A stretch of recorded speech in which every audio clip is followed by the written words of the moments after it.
Hello, my name is Jonathan Rivas. Today I will be solving problem 2.4 in Griffith's Intro to Electrodynamics. The problem reads, find the electric field a distance z above the center of a square loop side A carrying uniform line charge lambda. It's represented by a figure 2.8. It looks something like this. You have your square loop here carrying a uniform line charge lambda, and we want to find the electric field some z distance away from the center of the square loop. And it's some side A. Alright, so first let's go over the example 2.2, since we're allowed to use the results from example 2.2. Example 2.2 was something like this, where we're tasked to find the electric field some distance, z distance, away from the midpoint of this finite line segment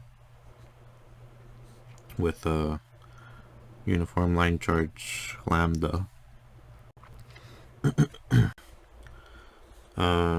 So first things first, in order to move on, we need to kind of modify the results from example 2.2 in order for it to be sufficient enough to aid us to find the electric field for this point in problem 2.4.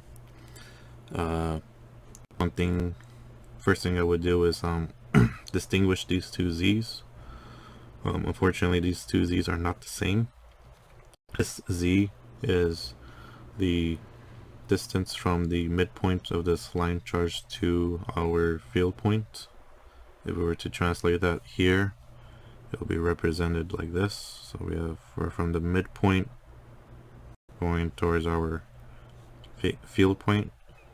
This would represent our z, this z's. So I'm going to call this z prime. You could name it any variable you want. We just need to distinguish that it's not just some distance z from the center of this midpoint. This represents the distance from the line charge, and that looks very different from problem 2.4.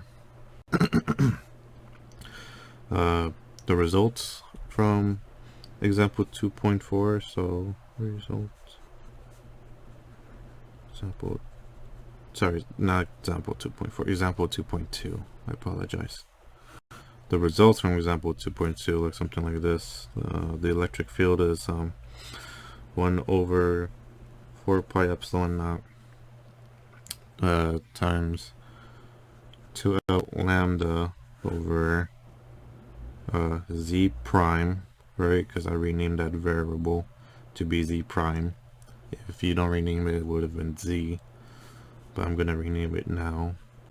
Z prime times the square root of z prime squared plus L squared. I forgot to mention that this segment is 2L, right?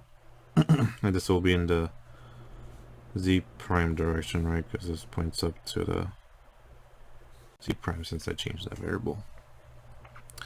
Alright, so one thing to notice is that because we are in the z prime hat direction, this is because the horizontal components from this line charge, they cancel out over here, leaving with just the vertical components. So this type of thing will also apply in problem 2.4. So a few things that we can see is that 2L is going to transform to A, so that means that L is going to transform to A half, right? So that's some of the parameters we need to change in order to use as results for our cases. Another thing we can see here, if we were to zoom in to this point here, It will look something like this. This will be our point, sorry. This will be our z prime. This will be our z. And this segment here is going to represent a half, since, you know, if we're from the midpoint of this segment, this is going to be a half, and this line segment is the same as this line segment, same as that, and so on. If we apply Pythagoras theorem, we can see that z prime is really just z squared plus a half squared, right?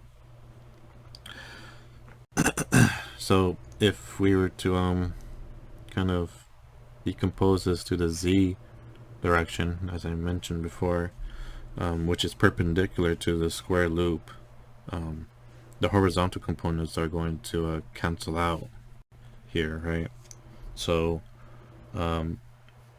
just like here, we only need to find the vertical components, and in order to find this vertical component, well, from this angle here we can apply some trig. So the cosine of this angle will give us that vertical component, which is z over z prime, and we already defined z prime as the square root of z squared plus a half squared, so we can rewrite that as just that, right? And yeah, that'll be in our new z hat direction. So in order to find the total electric field now, few things. Since we have 4 line charges, we will need to multiply by a factor of 4. We only want the vertical component, you know, along that z hat direction, so we'll multiply by, you know, the square root of z squared a squared, a half squared, z on top. This will be in the z hat direction. And now we'll need to have the magnitude of our electric field for our new modified results, which will represent the electric field of one of these sides, right? We don't need to do it 4 times because this 4 takes care of that. So I'm going to name this E1 side, right? So to find this, we just need to plug in our new parameters. So we'll still have 1 over 4 pi epsilon naught z prime.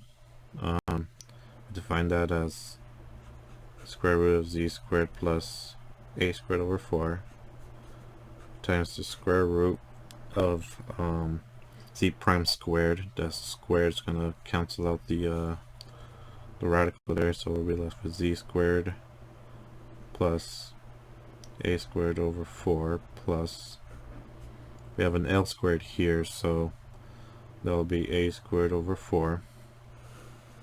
Then on top we have, well, L is going to be a half. That's going to simplify with the 2, so we're going to be left with lambda a. No direction, because this is just the magnitude, and this here already accounts for the direction needed. So plugging that in,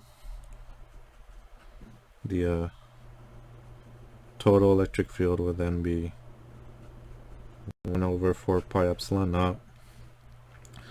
When you multiply these together, you're just left with z squared plus a squared over 4 times the square root of z squared plus, when you add these together, they simplify to a squared over 2. And on top, we're going to have the 4 lambda a z in the z hat direction. And that is your electric field for this point some distance z above the center of a square loop that's carrying a uniform line charge lambda. And that's it. Alright, thank you so much for watching.